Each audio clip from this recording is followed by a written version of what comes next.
भक्त वृंद। हरे कृष्ण कृष्ण कृष्ण हरे हरे, हरे राम राम राम हरे हरे। हरे कृष्ण। तो सभी भक्तों का पुनः हार्दिक सुस्वागतम।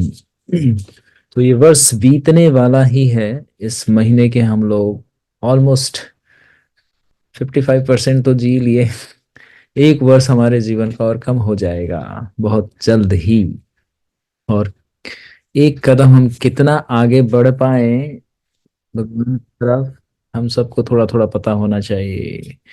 क्योंकि कि एक एक दिन काउंटिंग होता है। कोई भी कार्य करते हैं ना तो काउंटिंग होता है। कुछ भी कीजिए उसका काउंटिंग होता है कहीं ना कहीं, चाहे हम ना करें लेकिन कोई ना कोई काउंटिंग कर रहा है। सूर्यदेव, नक्षत्र, वायु, अग्नि, जल, पृथ्वी, अंधकार, ऋषि लोग, जो ब्रह्म ऋषि लोग हैं वो प्रत्यक्ष देख रहे होते हैं हर चीज। तो जीवन का बहुत सारा दिन समाप्त हो गया, ये वर्ष भी समाप्त हो जाएगा। काल का यही प्रभाव है, हर चीज विनाश के मुख में। प्रभु जी, अ, हनुमान जी आगे बढ़ रहे थे। जब वो अ, महल के गेट के पास आए, तो हम्म। जब वो अंदर ही घुसने वाले थे, तो लंका आ गई। अब लंका ने कहा, तुम अंदर नहीं जा सकते, कोई भी नहीं जा सकता अंदर, हम्म। सिवाय यहाँ यहाँ के लोग, राक्षसों के सिवाय। तो फिर तो फिर हनुमान जी उनकी कॉपी करने लग गए। मेरे अनुमति के बगैर तुम अंदर नहीं जा सकते, तुम कौन हो? तो हनुमान जी ने पूछा, अच्छा तुम बताओ पहले तुम कौन हो। ऐसे ही बोला था ना। हाँ प्रभु जी। ठीक है, वेरी नाइस, गुड। और बताइए फिर क्या हुआ? गुस्सा ने थप्पड़ मारा, हम्म। और फिर हनुमान जी ने उसे एक मुक्का मारा, उसके दांत टूट गए सारे। ओ, ये तो उसने कॉलगेट नहीं उसके किया होगा। मुंह ठीक है, बताइए बताइए। फिर फिर लंका, मेरी जान बचा लो। हम्म। फिर हनुमान उसने रोते रोते बोला कि पहले मैं वहां की ब्रह्मलोक की पहरेदारनी थी। हम्म। और फिर उसे घमंड आ गया था हम्म। कि वो वो ब्रह्मलोक में देवी देवता, बहुत सारा तपस्या करते हैं, तब भी वो वहां नहीं पहुंच पाते। और हम्म। मैं यहाँ की पहरेदारी करती हूँ। तो हम्म। लोगों ने उसे पहरेदारी से हटा दिया और भेज दिया। हम्म। फिर ब्रह्मदेव ने उसे एक वरदान दिया कि जब तुम एक एक दिन तुम्हारे पास एक वानर आएगा और तुम्हें एक मौका मार के तुम्हारे दांत तोड़ देगा, तो फिर हम्म। सारे राक्षसों का अंत हो जाएगा और तुम वापस से अपने उसमें आ जाओगी। हरी बोल, वेरी नाइस, अद्भुत। बहुत सुंदर बोला आपने जनीशा। और भी कुछ याद है? बताइए बताइए। फिर हनुमान जी जब अंदर गए, तो उन्होंने बहुत सारे पक्षी देखे जो नाव में पानी पी रहे थे, हम्म। गुड। और सैनिक सो रहे थे, गुड, पहरादार सब लोग जगे हुए थे। और थोड़ी घूम रहे थे। प्रभु जी घूम रहे यस थे यस सैनिक। यस, हाँ नहीं, कुछ लोग सो रहे थे, छुपके भी सो रहे थे, जैसे क्लास में सो जाते हैं कुछ लोग। सुंदर, अति सुंदर। आपने बहुत अच्छे से समरी दिया, ये आपको पूरा जीवन याद रहेगा। आपको पता है, अब आप कभी भी हनुमान जी की चर्चा चलेगी तो एक स्टोरी तो सुना ही सकते हो। अगर आपको कभी अवसर मिले किसी को सुनाने का कहीं पे, तो आप बताना कि I have a one wonderful story, है ना। तो प्राइड को कैसे कम किया जाए, है ना, तो आप इसको सुना सकते हो। तो सभी भक्त लोग, आपको अच्छा नहीं लगा? जेनिशा के लिए हरि बोल बोलेंगे, इस सबसे महान भक्त को आप लोग आशीर्वाद नहीं देंगे? हरि बोल बोल के इनको थैंक यू बोलिए। हरि बोल। हरि बोल। बोल। जनीसा, आप अपना थोड़ा आप एज बताओ कि आपकी उम्र कितनी है, ताकि हमारे बड़े बड़े जो भक्त हैं उनको भी पता चले कि हमारे से भी कोई बड़ा बड़ा भक्त भी है जो प्रभु बोल सकता है। प्रभु जी मैं 8 साल की हूँ। अरे वो आप तो बिल्कुल ध्रुव महाराज और प्रहलाद महाराज की कैटेगरी में आ गए। वो भी आप ही की तरह इतने छोटे छोटे बालक थे, लेकिन सबसे महान भक्त हैं। भागवतम में उनका पूरा भक्ति के सारे गूढ़ रहस्य, ये दो हमारे आदर्श हैं, ध्रुव महाराज, प्रहलाद महाराज। थैंक यू जनीसा, हमें बहुत सुंदर लगा। आप सारी कथाओं को याद करना टीचिंग्स के साथ, आपको बहुत अच्छा लगेगा। तो सभी लोगों को प्रेरणा लेना चाहिए कि देखिए, एक छोटे से बालक ने कोई कॉपी पेस्ट नहीं किया है। अगर कॉपी पेस्ट होता तो बिल्कुल वर्ड टू वर्ड बोलती, लेकिन सोच सोच के बोल रही थी कि नेक्स्ट क्या था, नेक्स्ट क्या था। तो आपको पता चल गया, ये है हरि कथा का महत्व, कि शरीर की आयु है, आत्मा की कोई आयु नहीं है, वो नित्य शाश्वत है। वो कृष्ण के साथ संबंध रखता है, शरीर भौतिक प्रकृति के साथ संबंध रखता है। तो आत्मा जो सुन रहा है वो नित्य उसको स्मरण रहेगा। अब हम लोग ये नहीं कह सकते कि रामायण हम लोग पहली बार सुन रहे हैं, हम लोगों ने भी अनंत बार सुन चुके हैं। कितने महान ऋषियों से सुना होगा, प्रत्यक्ष कभी देखा भी होगा। किसी ब्रह्मांड में हम भी कोई एक रोल प्ले कर रहे होंगे, हम में से कोई। लेकिन बहुत जन्म बीत जाने के कारण और इस भौतिक संसार में रहने के कारण वो सब क्या हो गया, भूल गए हम सब लोग। तो इसीलिए हरि कथा का ये है महत्व कि आप आत्मा को जो सुन लिया वो स्मरण रहेगा। तो जेनिशा ने अभी बोला है, लेकिन इनको अब पूरा जीवन जब तक इस शरीर में रहेंगे उनको याद रहेगा कि हनुमान जी का ये घटना था। बाकी तो अन्य घटनाएं भी हैं जो अभी सुनेंगी, इनको ब्लेसिंग मिलेगा। चलिए, थैंक यू जनीसा, आपको बहुत सारा प्रेम और बहुत सारा ब्लेसिंग्स आपको। आप फिर से एक बार, अगली बार आप समरी का प्रिपरेशन करना, हम फिर आपको अवसर देंगे बोलने के लिए, ठीक। हरि बोल प्रभु जी, धन्यवाद। आपके हरे कृष्ण प्रभु जी धन्यवाद। ओके, पिंकी माता जी कहेंगे यस, थैंक यू माता, आप बताएं। प्रभु जी थोड़ा बहुत तो बता ही दिया जिनेशा ने। तो अभी मतलब कि जैसे हनुमान जी और लंका जाते हैं तो वहां पे वो लंका की पहले सुंदरता देखकर पहले तो प्रसन्न होते हैं, थोड़ा है ना आकर्षित होते हैं, लेकिन वो जो सुंदरता होती है वो लंका के उनको ज्यादा देर तक आकर्षित नहीं कर पाती, क्योंकि हम्म। थोड़ी देर बाद ही है वो उसके प्रति उदासीन हो जाते हैं, क्योंकि उनको कहते हैं कि उनको सीता माता के तो दर्शन ही नहीं होते हैं, वहां पे उनको सीता माता कहीं दिखाई नहीं पड़ती है। तो इसलिए वो जो है उदासीन हो जाते हैं उस सुंदरता उस आकर्षण के प्रति। तो यहाँ पे टीचिंग थी कि जैसे व्यक्ति को जो प्रसन्नता है वो किसी बाहरी सुंदरता से आकर से नहीं मिलती है, बल्कि प्रेम और सेवा से मिलती है, किसी वस्तु से जो है वो प्रसन्नता नहीं प्राप्त होती है। हम्म। और वहाँ पे ये भी था कि जब हनुमान जी की सेवा करने के भाव से जो चंद्रदेव है वो बखेर देते हैं, जिससे कि उनको लंका नगरी जो है वो अच्छे से सारी दिशाओं से प्रकट रूप से दिखे, जिससे हनुमान जी देख पाए। और वहां पे जो है हनुमान जी बहुत सारे उनको राक्षसों को भी देखते हैं जो लंकापुरी में जो है पहरे दे रहे होते हैं, तो उनको देखकर उनके मन में भाव आता है कि इनको मतलब विजय करना बहुत कठिन है। लेकिन फिर वो भगवान का स्मरण करते हैं, तो भगवान का जब स्मरण करते हैं यानी लक्ष्मण जी और श्री राम जी का, तो वो उनका प्रसन्न हो जाते हैं कि हाँ इस तरह मतलब उनके मन में भाव आता है कि हाँ हम इन पर विजय प्राप्त कर सकते हैं। तो आप ये था कि जब मुसीबत के समय में हमें क्या है कि भगवान को याद करना चाहिए। जब भी हमें ऐसा लग रहा है कि हम कोई कार्य नहीं कर पाएंगे या फिर हम इसमें सक्सेसफुल नहीं हो पाएंगे, तो हमें भगवान को याद करना चाहिए, भगवान का स्मरण करके वो कार्य करना चाहिए। हम्म। और ये सब है था प्रभु जी बस। थैंक यू, आपका भी विशेष धन्यवाद। ये पूरा जो श्रृंखला हमने अंतिम वर्ष, अंतिम सप्ताह में जो सुना, ये उसका निष्कर्ष था कि जब विकट संकट आए, भजते तो सभी लोग हैं, लेकिन जब भज के कौन भजता है, ये है ना। माला तो सब करते वक्त सब याद करते हैं, लेकिन माला करने के बाद भगवान को कौन याद करता है, ये होती है परीक्षा। क्योंकि माला तो ड्यूटी है, वो तो आपकी सेवा है ही, लेकिन सेवा के बाद भी कौन याद करता है। कोई कार्य कोई व्यक्ति हमारे लिए करता है तो हम थैंक्स बोल देते हैं, थैंक यू। लेकिन कभी उस व्यक्ति को देखकर कभी थैंक यू निकलता है कि इसको कभी बिना किसी कार्य के लिए भी थैंक यू बोल दे, नहीं निकलता है। क्योंकि हमें सिर्फ अपने काम से काम रखना होता है, बस कोई काम कर दे तो थैंक यू। धन्यवाद का अर्थ क्या है कि जब कोई व्यक्ति का कार्य जब बाद में भी स्मरण हो तो भी उसको धन्यवाद देना चाहिए। कि सिर्फ एक बार बोल देने से वो व्यक्ति का कृतज्ञता, पता है ना सनातन धर्म का क्या था, कृतज्ञता। यहीं पे आया था, हनुमान जी ने कहा था कि हमारा कृतज्ञता है। हनुमान जी से वार्तालाप करते हुए कौन, मैनाक ने कहा था कि हमारा सनातन धर्म है कि हम आपके उपकार को कैसे भूल सकते हैं। अगर हम भूल जाएंगे तो फिर हम देव नहीं, अर्थात हम मनुष्य के स्तर पे नहीं। तो कृतज्ञता हमेशा याद रखना चाहिए। तो हनुमान जी उसी चीज को यहाँ पे बहुत सुंदर से स्थापित कर दिए कि भगवान की सारी ब्लेसिंग, सारी कृपा जब मुसीबत आए तब याद करना। क्योंकि कष्ट में तो सभी याद करते हैं, लेकिन जब आनंद मिलता है, सुख मिलता है, तब कितने लोग याद करते हैं?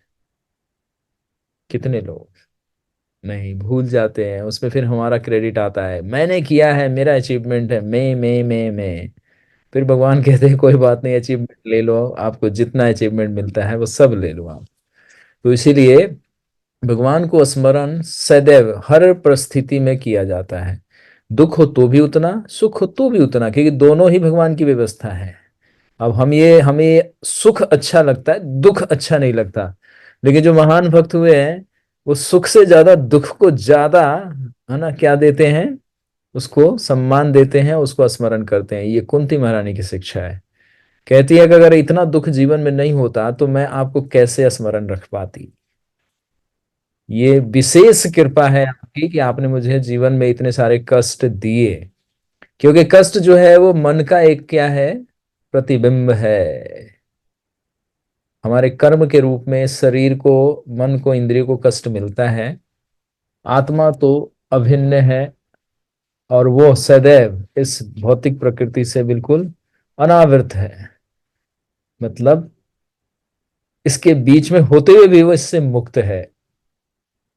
तो इसीलिए वहां पे हनुमान जी ने बताया कि जब सुंदरता देखी लंका नगरी की, अभी आज और भी दिखाएंगे हमें रावण का कैसा महल है, और अंदर अब जैसे जैसे प्रवेश करेंगे तो हम लोग पूरे लंका नगरी का सुंदर वर्णन श्रवण करेंगे। तो वहां पे उन्होंने प्रसन्नता थोड़े पल के लिए हुआ कि कितना सुंदर है, अद्भुत नजारा है। परंतु फिर उनको थोड़े से ही के बाद क्या हुआ, दुख हो गया, क्योंकि मैं जिस कार्य के लिए आया हूं वो तो हुआ ही नहीं है, तो फिर ये आनंद किस कार्य का। तो आदमी को अर्थात मनुष्य को कभी व्यक्ति विशेष, सफलता, इस भौतिक संसार में जो भी मिलता है वो क्षणिक आनंद होता है। आनंद तो है, ऐसी बात नहीं है आनंद नहीं है। सफलता मिले तो आनंद होता है ना। लेकिन वो सफलता जब भगवान को श्रेय दे दिया जाए तब वो आनंद वास्तव में आनंद का अनुभव होता है कि भगवान ने। लेकिन वो सिर्फ एक भक्त ही समझ सकता है कि भगवान की कृपा की वजह से सफलता मिला। और सफलता मिलता है तो उसका भी गूढ़ रहस्य होता है, जो हमें बाद में जाके समझ में आता है। भगवान उसको दूसरा मार्ग देते हैं कि मैंने विफल क्यों किया। तो भागवत में इसका बहुत सारा उदाहरण है। दधीची मुनि इतनी बड़ी तपस्या करने के बाद विष्णु स्वयं प्रकट होकर कहते हैं कि आप इंद्र को अपना अस्थि दे देना, अपना मेरुदंड दे देना, पीछे का जो हमारा बैक बोन होता है। तो उस समय में बोलते हैं भगवान के नेत्रों में अश्रु थे। क्यों? क्योंकि भगवान अपने भक्त को कष्ट दे के कह रहे हैं कि ये कार्य करो। तो वो असफलता है जीवन का, भौतिक प्रकृति के और भौतिक दृष्टि से। दधीची मुनि ने इतना तपस्या की, अपने हड्डी हड्डी जला दिए, इतने कष्ट सहे, इतने सारी व्रत किए, है ना, भूखा प्यासा क्या क्या नहीं किया। अंत में भगवान प्रकट हुए, कहते कि चलो हरि बोल, तुम्हारा टाइम ओवर। उसी तरह से वृतासुर, चित्रकेतु थे भगवान के अनन्य प्रेमी भक्त। एक छोटे से अपराध, वो भी मिसअंडरस्टैंडिंग, पार्वती जी ने मिसअंडरस्टैंडिंग किया और उनको कर्स कर दिया कि तुम मेरे पति के ऊपर हंसते हो, तुम राक्षस हो, चलो राक्षस बन जाओ। तो भगवान ने इंद्र के पास जाके वही दधीची मुनि वाला वज्र बोला कि जाओ उससे मार दो इसको।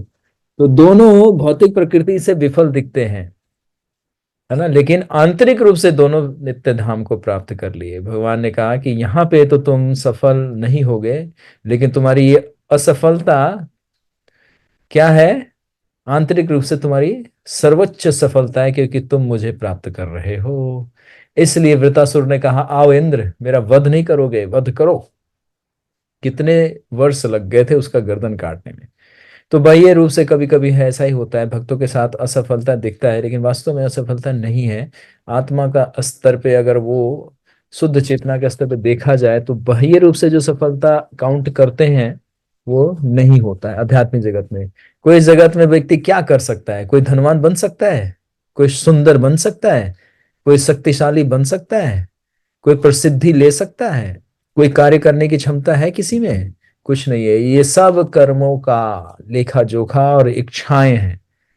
भगवान सबकी पूर्ति करते हैं। चलो, तुम्हारे इच्छा प्रपंचीय संसारे, भक्ति विनोद ठाकुर जी कहते हैं ना अपने संगीत में, कि जीवों की इच्छा को पूर्ति के लिए भगवान ने ये रचना की है। जैसे बच्चा कभी रोने लगता है तो माता देखती है कि किचन का इसको सब चीज पसंद है, तो किचन सेट एक नकली खरीद के दे देती है, लो बच्चे। तो बच्चा उलझा रहता है, उसी में खेलता रहता है, गुड्डे के साथ, टेडी बियर के साथ, किचन सेट सब लगा के रखता है। लेकिन बच्चे को जब भूख लगेगा तो कहाँ भागेगा? माँ भूख लग गई है, क्योंकि नकली किचन से कभी भी रोटी बन के, चावल बन के, खीर बन के नहीं मिलता है, वो सिर्फ खिलौना है। उसी तरह संसार भगवान ने रच दिया, किस लिए? जीवात्माओं की इच्छा पूर्ति के लिए। नकली, क्षणिक है। तो जिस तरह से बालक उस किचन के खिलौने के साथ खेलता रहता है, लेकिन जब भूख और जब उसको दुख सताता है तो उसको माँ याद आती है, उसी तरह जीवात्मा को जब अंत में जो आत्म साक्षात्कार के स्तर पे पहुंच जाता है, तब उसको भगवान समझ में आते हैं और वो फिर कहता है कि अब मुझे इस खिलौने की आवश्यकता नहीं। तो ये संसार में जो भी व्यक्ति करता है, ये सब क्या है?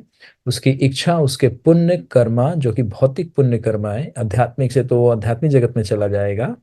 इसीलिए न पुण्य का भोग भोगना चाहिए और न ही पाप का। पाप से बचना चाहिए, उसी तरह से पुण्य से भी बचना चाहिए। अब पुण्य लोग करने में लगे हुए हैं, तो ये कौन सा पुण्य है? कौन से पुण्य से अपनी मुक्ति पानी है?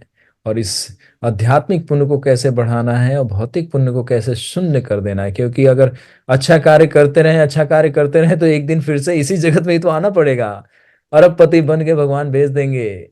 ये लोग जितने बड़े बड़े इंडस्ट्रियल दिख रहे हैं, ये कोई सामान्य व्यक्ति नहीं है। ये लोगों ने बहुत जन्मों में बहुत सारा, है ना, सामाजिक कार्य किया है, सोशल वर्क किया है, लोगों को सेवा दिया है। तो भगवान ने कहा कि ठीक है, तुमने मनुष्यों की सेवा की है, तुम्हें अवसर देता हूँ, जाओ एंजॉय करो। तो उससे वो भौतिक जगत से निकल नहीं पाए, लेकिन इसी जगत में दोबारा आ गए। तो क्या फायदा? अब इस जन्म में खूब सारा ऐश्वर्य मिला, शक्ति मिला, धन मिला, अगला जन्म फिर से कुत्ते, बिल्ली, मच्छर, मछली, बंदर, शेर, भालू, हाथी, चीते, क्या क्या बन सकते हैं। लेकिन कुछ लोग श्रेष्ठ होते हैं कि इस जन्म में भी वो भगवान की भक्ति को समझ लेते हैं, चाहे वो निर्धन हो, चाहे वो बहुत ही धनवान हो। क्यों? क्योंकि भगवान की कृपा गुरु और वैष्णव से मिल जाती है, उनको साधु संग प्राप्त हो जाता है, तो उनका जीवन क्या हुआ? सफल हो गया। इसीलिए कहते हैं ना, साधु संग सर्व शास्त्र कहे, लव मात्र साधु संग सर्व सिद्धि होए। तो वैष्णव और भगवान के भक्त की और गुरु की सेवा से ये पुण्य अर्जित किया जाता है, और ये आगे जाके भी हमारी महान त्रायते महतो भयात, बड़े से बड़े खतरे से बचा देता है। क्योंकि गुरु बड़े बुद्धिमान होते हैं, वो ट्रिक करके अपने शिष्य को वो सेवा में लगा देते हैं, और सेवा में लगा के उसके आध्यात्मिक पुण्य को विकसित कर देते हैं, जिससे वो भक्ति में उन्नति प्राप्त करता है। तो हम लोग आते हैं, ये चर्चा किसी एक विशेष बिंदु को हम बताना चाह रहे थे कि हर समय में भगवान को स्मरण रखना ये भी एक कृपा का ही लक्षण है, कृपा प्राप्त है। हनुमान जी को विशेष कृपा प्राप्त है ना, सारे ऋषियों से, सारे देवताओं से, सारे बुजुर्गों से, उनके अपने माता पिता से, सभी वानर जाति ने, सब ने आते वक्त, याद है आपको, सबने आशीर्वाद दिया था कि आप अवश्य विजयी होगे, हम सबका प्रार्थना है, सबका आशीर्वाद तुम्हारे साथ है। जामन जो सबसे वयोवृद्ध थे, कितने ही बड़े बूढ़े बंदर थे, सबने आशीर्वाद दिया। तो ये होता है किसी की कृपा और आशीर्वाद का चमत्कार। तो इसीलिए कभी भी भगवान को किसी भी परिस्थिति में नहीं भूलना चाहिए। अगर भूल गए तो जीवन विफल हो जाएगा, क्योंकि भगवान भी बोलते हैं यम यम भाव स्मरण अंत काले च माम एवं स्मरण मुक्तवा कलेवरम। अंत समय में उसी को मैं स्मृति देता हूं जिसने पूरा जीवन मेरे लिए अभ्यास किया है। तो अंत समय में वो मेरे नाम को स्मरण कर पाएगा। अगर भूल भी गया अंत समय में तो मैं स्मरण कर लूंगा। भगवान का ये भी प्रॉमिस है, हम अपने मन से नहीं बोल रहे हैं। भगवान गारंटी देते हैं, गारंटी, वारंटी नहीं, गारंटी देते हैं कि आप भूल गए तो मैं नहीं भूलूंगा, आपको स्मरण करा दूंगा। और ऐसा इतिहास में देखा गया है कि जिसने भगवान का स्मरण किया है उसको कृपा मिला है। तो इसीलिए हनुमान जी कभी भी नहीं भूल रहे हैं, भगवान को स्मरण करके फिर से उत्साह ले गया है कि अभी मेरा मेरा कार्य सिद्ध नहीं हुआ है और अवश्य हो जाएगा। राक्षसों के अस्त्र शस्त्र को देख के, दीवार और वहां की सुरक्षा कवच को देख के वो सबको विफल मानते हैं कि अंगद, जामंत, सुग्रीव, यदि बाली भी जीवित होते तो वो भी शायद इसको विजय ना प्राप्त कर पाते। परंतु फिर वो पराक्रम और विक्रम को याद करते हैं लक्ष्मण और राम के, और फिर उनका धैर्य फिर से 10 गुना बढ़ जाता है और फिर कहते हैं कि मुझे पूर्ण विश्वास है कि राम और लक्ष्मण तो इस पूरी लंका का विनाश कर ही देंगे। तो इस तरह से हनुमान जी आगे उस लंका के द्वार में प्रवेश कर गए। और कैसे करते हैं, लंकनी जो कि एक प्रमुख बाधा थी और उसके बगैर वो लंकनी पूरे लंका की अधिष्ठात्री देवी थी, मतलब उसको विजयी प्राप्त करना उसके ऊपर किसी भी सामान्य जीव का या देवता का उसके बस की बात नहीं थी, ऐसा बोले तो इसीलिए उसने कहा था कि मैं अजय हूं, अगर जब तक मुझे कोई नहीं परास्त कर सकता तब तक कोई भी इस लंका में प्रवेश नहीं कर पाएगा मेरे अनुमति के बगैर। तो लंकिनी ने अपना सामर्थ्य बताया कि ब्रह्मा जी ने ये वर दिया था कि एक दिन जब कोई बानर आके तुझे थप्पड़ मार के, घूंसा मार के तेरा दांत तोड़ देगा, तब समझना कि तेरी मुक्ति और वही उस असुर का विनाश का संकेत होगा कि अब कुछ ही समय में सारे पृथ्वी से सभी असुरों का विनाश हो जाएगा। तो लंकिनी ने ऐसा कहकर हनुमान जी को विदा किया और वो नित्यधाम ब्रह्मलोक को चली गई।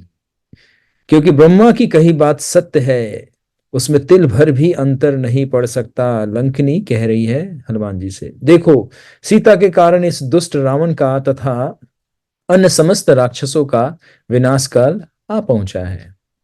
सो हे कपिश्रेष्ठ, तुम अब रावण द्वारा पालित इस पुरी में प्रवेश करके जो कुछ करना चाहते हो, अर्थात सीता का पता लगाने आए हो, तुम जाओ। अब उन्हें ज्ञात हो गया कि ये किस उद्देश्य से आया है, क्योंकि लंकनी को तो पता था। रावण जब सीता को हर के लाया तो उसी ने तो सबसे पहला आदेश दिया कि इस गेट पे विशेष पहरा देना, क्योंकि अब मेरे पीछे शत्रु का आना संभव है। हे कपिवर, हे कपिश्रेष्ठ, इस सोपापहत रावण पालित एवं सुंदर लंकापुरी में मनमाना प्रवेश कर तुम सर्वत्र विचर सकते हो। सती सीता का अवश्य पता लगाओ। मतलब लंकनी अब अपना शरीर छोड़ते छोड़ते हनुमान जी को इस तरह से मधुर वचन से वो संबोधित करते हुए उनको आशीर्वाद देती है। तो लंकनी कौन थी ये हमें पता चल गया। लंकनी, लंका या लंका की अधिष्ठात्री, ये एक ही व्यक्ति है। लंका ऐसा सुनने में लग रहा है ये किसी पुरुष का नाम होगा, परंतु नहीं, लंका उस नगरी का था और लंका की अधिष्ठात्री देवी जो लंकेशनी थी या लंकनी थी, उसी को हम लंका कहते हैं। तो वो अधिष्ठात्री देवी, मतलब कहते हैं ना कि जैसे इस पृथ्वी को देवी धाम कहा जाता है, तो यहाँ की प्रमुख अधिष्ठात्री देवी कौन है? श्रीमती दुर्गा देवी। तो इसीलिए इसको देवी धाम कहा जाता है, मतलब देवी का ये धाम है, यहाँ पे वो निवास करती हैं नित्य। तो उसी तरह से लंका, लंकनी या क्यों कहा गया, क्योंकि वहां पे उसकी वो पूरी शक्ति कार्य कर रही थी। महाबली, महाबाहु, महातेजस्वी वानर श्रेष्ठ हनुमान जी ने लंकापुरी की काम रूपनी अधिष्ठात्री देवी को अपने पराक्रम से परास्त कर द्वार से न जाकर कूद कर पर कोटि की दीवार फांदी और लंका में प्रवेश किया। अब उस दरवाजे से खोल के नहीं गए, अब चाहते तो वो घुसा मार के, लात मार के, क्योंकि लंका तो मृत्यु को प्राप्त हो गई। अभी भी खतरा टला नहीं है, अभी तो मुख्य द्वार में प्रवेश मिला है, अभी तो पूरा जटिलता और दुर्गम और सबसे बड़े, है ना, खतरे से भरे हुए मार्ग में तो जाना भी बाकी है।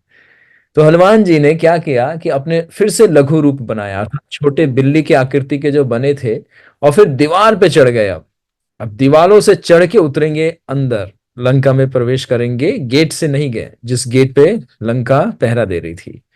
तो इस तरह से वो ऊपर चढ़कर दीवार से कूद गए नीचे। जैसे बानर लोग देखते हैं ना, घरों में आते हैं तो दीवारों पे चढ़ जाते हैं, उसी तरह से छोटे बानर के रूप में है ये। फिर कपिराज सुग्रीव के हितैषी हनुमान जी ने लंकापुरी में प्रवेश करते ही शत्रु के सिर पर अपना बायां पैर रखा। अर्थात जब शत्रु के हम द्वार पे या कोई ऐसे व्यक्ति के पे विजय प्राप्त होता है तो अपना बायां पैर रखा जाता है, ऐसा यहाँ पे वर्णन है, लेकिन हम पूरा विस्तार नहीं बता रहे। तो हनुमान जी मतलब जब पहला जो प्रवेश किया तो लेफ्ट लेग को उठा के लंका में प्रवेश कराया, अर्थात अब लंका के अंदर हैं। अब जो है हनुमान जी अब प्रवेश पाए, अभी तक जो दृश्य चल रहा था वो लंका के गेट से बाहर चल रहा था। अब मतलब उस फोर्ट में, जैसे किला होता है ना या घर का मेन डोर होता है, तो उसी तरह से अब हनुमान जी प्रवेश कर गए लंका के। अब जो दृश्य चलेगा वो लंका नगरी के अंदर, बाउंड्री के अंदर, जो बड़े ऊंचे ऊंचे सोने के दीवार थे उसके अंदर का ये दृश्य अब चलेगा आपके समक्ष। इस प्रकार महापराक्रमी पवन नंदन हनुमान जी राम रात के समय पुरी में प्रवेश कर खिले हुए पुष्पों से सुशोभित राजमार्ग पर गमन करते हुए आगे बढ़े। मतलब वो जैसे जैसे आगे बढ़ रहे थे, बड़ा सुंदर मनोरम लंका का नगरी जो दृश्य था वो था। बड़े ही खुशबूदार, चारों तरफ लताएं और वृक्षों से लदे हुए फूल जो रात्रि में खुशबू देते हैं, ये सारे वहां पे इनको दिख रहे हैं हनुमान जी को। उस समय रमणीक लंकापुरी में जाते समय हनुमान जी ने लोगों के हंसने के शब्द तथा नगाड़ों के बजने के शब्द भी सुनाई दिए। कहीं कहीं पे संगीत का भी आयोजन ऐसा प्रतीत हो रहा था। हनुमान जी ने लंका में अनेक प्रकार के घर देखे जो ऊंचे ऊंचे भवनों से निर्मित थे। उन घरों में है ना, कोई तो वज्र के आकार का, कोई अंकुश के आकार का, तथा उनमें हीरे इत्यादि आभूषण जड़े हुए थे। अंकुश मतलब उसके जो ऊपर थे वो नोकीले, जैसे टावर होता है ना, इस तरह के उसके पैलेस बने हुए थे। उन मेघ सदृश घरों में उस रमणीपुरी को ऐसी शोभा हो रही थी जैसे शोभा मेघों से आकाश की हुआ करती है। बड़े ही सुंदर दिव्य रूप दिख रहे थे हनुमान जी को। राक्षसों के सुंदर गृहों से उस काल लंकापुरी खूब दमक रही थी। दमकने का कारण क्या है तो आप सबको पता होना चाहिए, क्योंकि चंद्रदेव ने अपनी आभा और बढ़ा दी थी, अपनी रोशनी कांति और बढ़ा दी थी। वो बिल्कुल पूर्णिमा के चांद्र के समान उस दिन प्रतीत हो रहे थे। उन घरों में से किसी की बनावट कलाकार कमलाकार, किसी की स्वस्तिकाकार थी। अब जहां जहां पे वो देख रहे थे तो कमलाकार अर्थात कमल के पुष्प के समान उसके स्ट्रक्चर बने हुए थे, और स्वस्तिकाकार मतलब क्यूब के आकार के ऐसे ऐसे बने हुए थे सारे। इस तरह से लंकापुरी सब ओर से वर्धमान संज्ञक आदि ग्रहों से शोभमान थी। उन घरों में जगह जगह फूलों की मालाएं शोभा के लिए लटकाई गई थी। फूलों की माला मतलब बंटिंग ऐसे की गई थी, क्यारियां बना बना के, जैसे आप लोग त्योहार में या दिवाली में या होली में या कोई उत्सव होता है तो आप लोग डेकोरेट करते हैं ना, रंगोली बनाते हैं और लटकन बनाते हैं फूलों का। तो उस तरह से ये नित्य रोज ऐसा सजावट होता था लंका नगरी का। सुग्रीव के हितैषी हनुमान इन घरों की सजावट को देखते हुए आगे बढ़े जा रहे थे। तो अब जो भी देख रहे हैं, ये हम लोग हनुमान जी के नेत्रों से लंका का दर्शन कर रहे हैं। हम लोग नहीं कर रहे हैं, हनुमान जी कर रहे हैं वास्तव में, लेकिन हम भी हनुमान जी की दृष्टि से इस लंका को देख पा रहे हैं। श्री रामचंद्र का कार्य पूर्ण करने के लिए हनुमान जी लंकापुरी को देख प्रसन्न तो होते थे, परंतु जानकी को खोजने के विरह में वह फिर से दुखी हो जाते। और जब जब ये लंकापुरी की सुंदरता को देखते तो थोड़ा प्रसन्न तो होते, परंतु तुरंत उनको याद आता कि अभी तक जानकी माता मुझे नहीं मिली है, तो वो दुखी हो जाते। विविध प्रकार के आकारों के घरों को देखते उन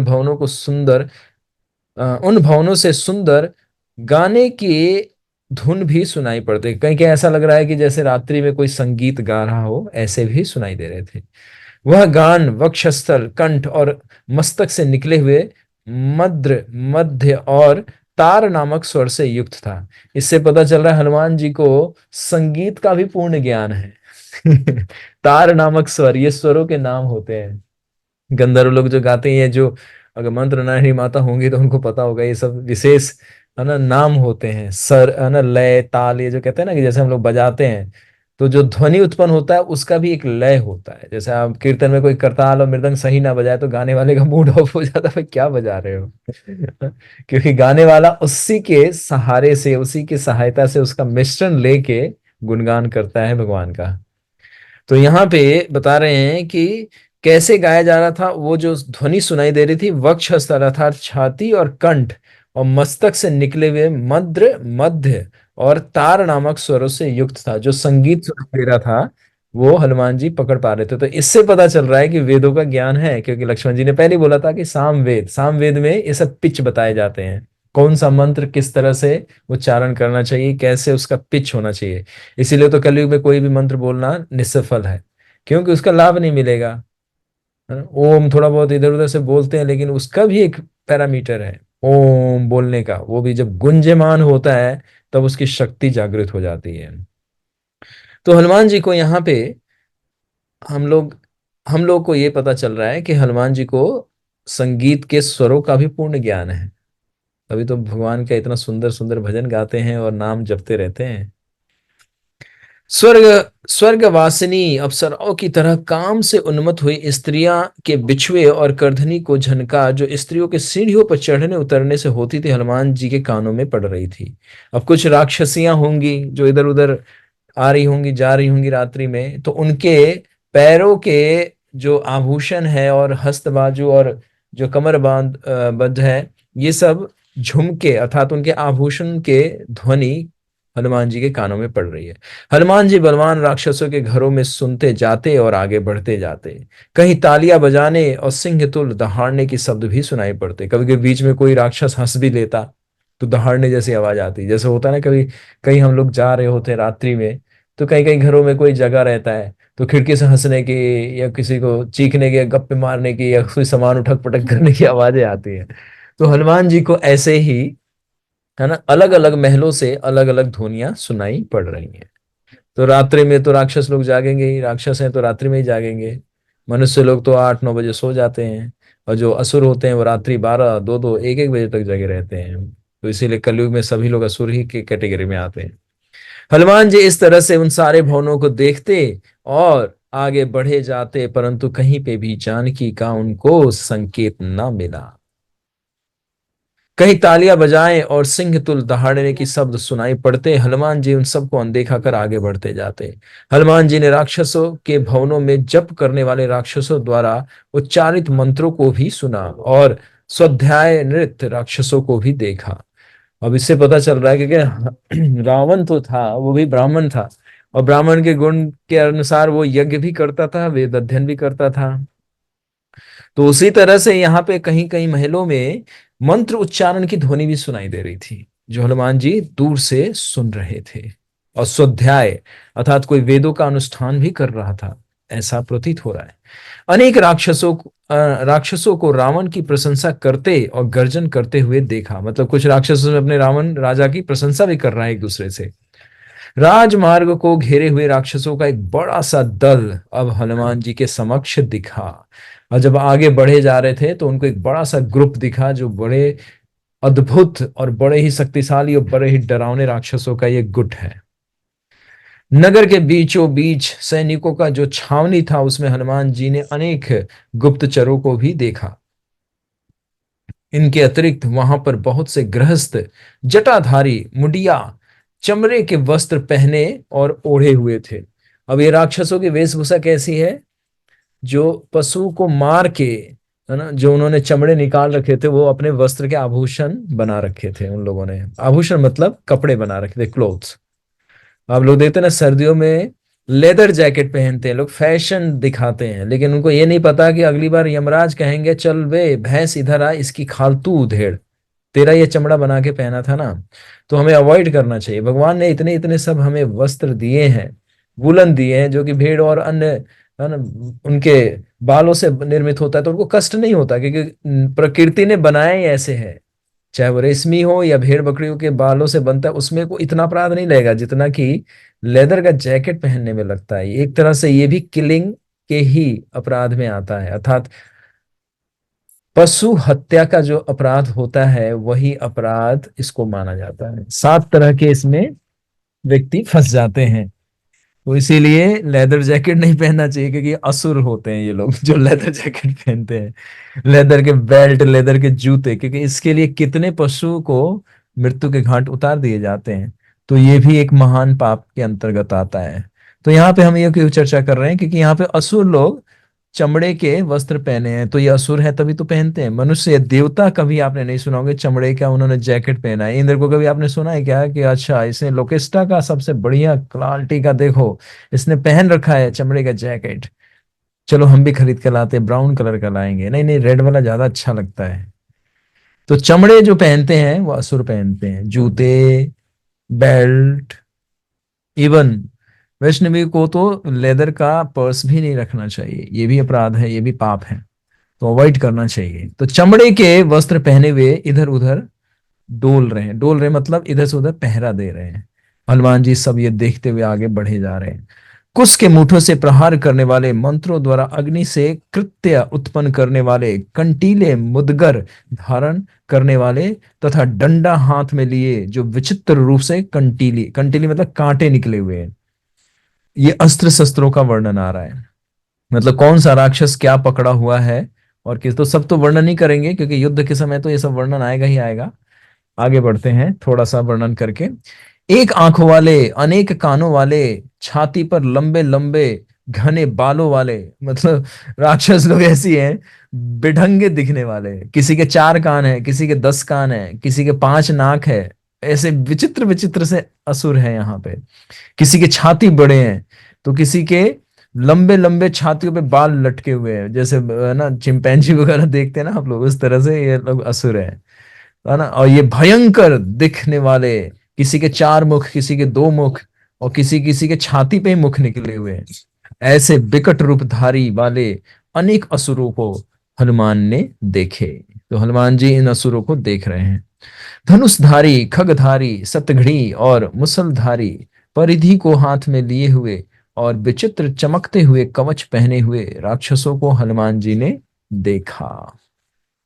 वह ऐसा भी सैनिक राक्षस थे जो न तो मोटे और न दुबले थे, न तो मोटे थे और न दुबले थे, मतलब एक मनुष्य के समान की आकृति वाले भी राक्षस थे वहां पे। ये ना ज्यादा लंबे थे और ना ज्यादा ठिंगने थे, ये मनुष्यों में देखने में मनुष्य जैसे लगते थे। जैसे आप विभीषण देखेंगे तो मनुष्य देवता जैसे दिखेंगे आपको, अभी आगे मिलेंगे ना हनुमान जी उनसे। पूरे लंका नगरी में तो ये भी एक सुंदर दृश्य है, तभी तो सुंदरकांड में सारी घटनाएं सुंदर है। एक भक्त का मिलन होगा एक भक्त से, सुंदर वार्तालाप है वहां पे। तो इस तरह से ऐसे ऐसे देखे जो कुछ हाइट में छोटे हैं, ठिंगने हैं, मतलब बौने राक्षस भी है यहाँ पे कुछ लंबे हैं, कुछ पतले हैं, कुछ दुबले हैं, और कुछ मनुष्यों की आकृति के भी हैं, ऐसे राक्षस हैं ये। बहुत गोरे और बहुत काले, है ना, ये भी है, मतलब कुछ कुछ हैंडसम दिखने वाले भी राक्षस हैं यहाँ पे। बहुत गोरे हैं और कुछ बहुत ही कढ़ाई की पेंदी की तरह, कोयले की तरह बिल्कुल काले दिखने वाले हैं। कुछ कुबड़े भी हैं इसमें और कुछ बौने भी हैं। तो ये सब लंका नगरी के जो राक्षस लोग हैं वो इस तरह के दिख रहे हैं, इस हनुमान जी के दृष्टि से हम लोग देख रहे हैं।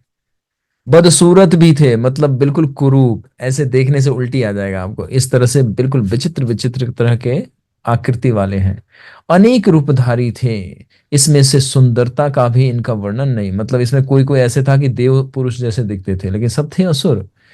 और तेजस्वी भी थे, कहीं कहीं ब्रजधारी, पताकाधारी, अनेक आयुधों को लेकर धारण किए हुए वो यहां से वहां पहरा दिया करते थे। उनमें अनेक ऐसे राक्षसों को हनुमान जी ने देखा जो शक्ति, वृक्ष, पट्टा, वज्र, गुलेल और पास धारण किए हुए थे। सब राक्षस माला धारण किए हुए थे, चंदन लगाए हुए थे, कुछ लोगों ने तो अपने मतलब पूरा डेंटिंग पेंटिंग कर रखा था, चंदन भी लगाए हुए थे, ऐसे भी वर्णन आ रहा है। और बढ़िया गहने और वस्त्र पहने हुए थे। अनेक प्रकार के वेश धारी राक्षसों को स्वतंत्र विहार करते हुए हनुमान जी बड़े आश्चर्य से उन्हें देख रहे थे। हनुमान जी अपने छोटे से लघु रूप में इन सभी राक्षसों को देख रहे हैं, और दीवारों पे कभी, है ना, झरोखों पे, मतलब अलग अलग महलों पे कूद, जैसे बंदर आते हैं ना घरों में, देखते होंगे आप लोग, कभी वो दीवार पे चढ़ता है कभी, क्योंकि अभी वही चेष्टा कर रहे हैं ताकि कोई पहचान ना पाए, अगर पहचान मिले तो ये समझेगा कि ये छोटा मोटा बंदर कहीं से आ गया है। तो हनुमान जी इसी तरह से कभी परकोटे पे चढ़ते, कभी झड़ोके पे चढ़ते, कभी अटारी पे चढ़ते, और कभी नीचे नीचे चलते, कभी पेड़ों के बीच में से कूद जाते। तो हनुमान जी इस तरह से लंका में विचरण कर रहे हैं। लंका के मध्य भाग में 1 लाख बलवान और सावधान राक्षस सैनिकों के हाथों में पैने, शूल और वज्र लिए हनुमान जी बड़े अद्भुत रूप से आश्चर्यचकित होकर देख रहे हैं।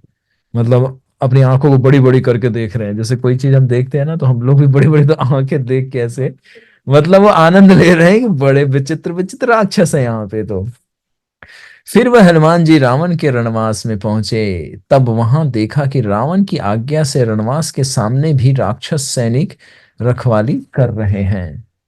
तदंतर हनुमान जी ने पर्वत के शिखर पर स्थित और प्रसिद्ध रावण का भवन देखा।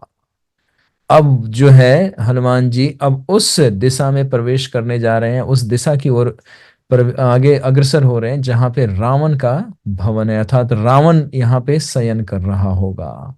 तो भक्तगण, हम ये वाले दृश्य हम कल देखेंगे, और हनुमान जी को आज थोड़ा यहाँ पे कहते हैं कि चलिए आप थोड़ा फल फ्रूट खाइए, तब तक हम लोग विराम लेते हैं। और कल देखेंगे कि रावण का जो रणवास अर्थात उसका बेडरूम अर्थात उसका महल कैसा है। तो कल देखते हैं हनुमान जी हमें क्या क्या दर्शन कराते हैं, कल इसको हम श्रवण करेंगे। तो अब आपका कोई प्रश्न है, जिज्ञासा है, कोई संदेह है तो भक्तगण पूछिए। हरे कृष्ण प्रभु जी, दंडवत प्रणाम। राधा माता जी दंडवत प्रणाम। बताएं माता, क्या प्रश्न है? प्रभु जी, जैसे लंकिनी लंकिनी को मतलब पता था कि हनुमान जी के बारे में, तो प्रभु जी उनने उनको सीता माता के बारे में भी तो पता होगा उनको कि रावण ने उन्हें कहाँ रखा है करके। हम्म। तो आपका इस हाँ। इस बारे में उन्होंने कुछ नहीं बताया उनको, हनुमान जी को। हम्म। बस यही प्रश्न है और इसके आगे पीछे और भी है कुछ? जी बस यही। हाँ, जब उन्होंने शरीर छोड़ा तो उन्होंने बोला ना कि तुम अवश्य सीता को ढूंढ लोगे। तो एक दृष्टि से लंकनी को तो पता है, लेकिन लंकनी यहाँ पे नहीं बता रही है। तो हम ये भी मान सकते हैं कि रावण ने गुप्त रूप से अशोक वाटिका का सिर्फ किसको खबर है, आगे जाके इसमें रहस्य है, लेकिन चलिए आपने प्रश्न पूछा है तो मैं बता देता हूँ, सिर्फ विभीषण को पता था। इसीलिए जब तक विभीषण से वार्तालाप नहीं होती है तब तक हनुमान जी पूरे लंका में सीता मैया का पता नहीं लगा पाएंगे। ये एक पर्सनल गार्डन था रावण का, महल का, जिसमें सिर्फ वही विचरण कर सकता था, उसी का नाम था अशोक वाटिका। ये आगे चलेंगे तो और इसका थोड़ा सा हम लोग चर्चा करेंगे। तो सिर्फ विभीषण ही बता पाए थे हनुमान जी को कि तुम अशोक वाटिका में जाओ, वही सीता मैया है। ठीक है। तो लंकनी को इससे हम लोग इस दृश्य इस वार्तालाप से पता चला लंकनी को नहीं पता था और लंकनी ने नहीं बताया, लेकिन उन्होंने ये जरूर बोला था कि तुम अवश्य सीता को ढूंढ लोगे। क्यों? क्योंकि उनको अपना पूर्व जन्म का सब कुछ स्मरण हो गया ना। उन्होंने जी पहले हनुमान जी को नहीं पहचाना, जब दांत तोड़ दिए, क्योंकि वो दांत तोड़ने का ही वरदान ब्रह्मा जी ने दिया था ना कि तेरे जब मुख पे कोई हाथ, बंदर कोई हाथ मार के तेरे दांत तोड़ देगा, तब समझ लेना कि इस लंका का विनाश निश्चित है और असुर इस जगत से उनका पूर्ण विनाश हो जाएगा। तो जब दांत टूटे तभी तो पता चला कि ये हनुमान है, और यही रामदूत बन के आया है, और यही बानर है, और यही लंका का पूरा विनाश का कारण बनेगा। ठीक है माता? जी जी प्रभु। हाँ, तो यहाँ पे आपके प्रश्न का उत्तर एक लाइन में यही है कि लंकनी ने नहीं बताया और लंकनी को पता भी नहीं था, जो हम लोगों ने वाल्मीकि रामायण को श्रवण से सुना उससे पता चल रहा है। और पूरे लंका में सिर्फ विभीषण ही है जो हनुमान जी को बताएंगे कि कहाँ सीता मैया है। ठीक है। जी जी प्रभु जी। हाँ, हनुमान जी भी यहाँ पे अभी फ्रस्ट्रेटेड हो जाएंगे, जैसे हम लोग काम करते करते फ्रस्ट्रेटेड हो जाते हैं ना, वो भी अभी इतनी लंका इतनी बड़ी है, इतनी विशाल है, 100 योजन में फैला हुआ है, कोई छोटा मोटा लंका थोड़ी ना है। तो ढूंढते ढूंढते वो लास्ट में इतने वो हो जाएंगे कि मैं क्या करूं। अभी भी देखिए कितनी बार परीक्षा है, इसीलिए तो बोले ना सुंदरकांड में क्या क्या शिक्षाएं हैं। इतना करने के बाद भी उनको भगवान का दर्शन, भगवान के भक्त का दर्शन नहीं हो रहा है। तो फिर वो अंत में जब उड़ के या उधर से जाएंगे तब उनको दिखेगा विभीषण का ग्रह अर्थात उनका महल दिखेगा। तो वो अभी चर्चा नहीं करेंगे क्योंकि फिर उसकी सुंदरता अभी हम थोड़ी ना बताएंगे। जी जी प्रभु जी, थैंक यू प्रभु जी। हरे कृष्ण। तो आगे थोड़ा प्रतीक्षा की, यहीं पे विराम देते हैं, और कल हम देखेंगे कि हनुमान जी किस तरह से रावण के रणवास में प्रवेश करते हैं और उससे पहले वो क्या क्या दृश्य हमें दिखाते हैं। और आज हमने देखा कि हनुमान जी लंका का वध करके, लंका को सबक सिखा के अर्थात लंकनी को, वो उस प्रमुख द्वार से प्रवेश कर गए, और अंदर जैसे जैसे जा रहे हैं तो असुरों के संख्या, उनकी आकृति, उनके आयुध अर्थात उनके अस्त्र शस्त्र को देख के बड़े आश्चर्यचकित हैं, और वो आगे उसी दिशा में बढ़ रहे हैं कि लंका, अब वो मध्य नगरी तक पहुंच जाएंगे। मध्य नगरी मतलब बिल्कुल सेंटर में पहुंच जाएंगे। तो अब जब आगे और क्या क्या देखते हैं और लंका में किस तरह से रावण सोया हुआ है और क्या क्या घटनाएं घटती है, तो ये हम लोग आने वाले श्रृंखला में श्रवण करेंगे। तो आज तक के लिए इतना ही। अब सभी लोग विश्राम कीजिए। आप सभी लोग का विशेष धन्यवाद। श्री श्री सीताराम लक्ष्मण भक्त हनुमान की जय। श्री श्री राधा श्याम सुंदर की जय। श्री महर्षि वाल्मीकि जी की जय। समस्त आचार्य भक्तवृंद की जय। श्रील प्रभुपाद की जय। आप सभी गौर भक्तवृंद की जय। Thank you very much. Hare Krishna प्रभु जी, धन्यवाद, प्रणाम। हरे कृष्ण हरे कृष्ण प्रभु प्रभु जी। जी, दंडवत प्रणाम। हरे कृष्ण प्रभु जी। हरे कृष्ण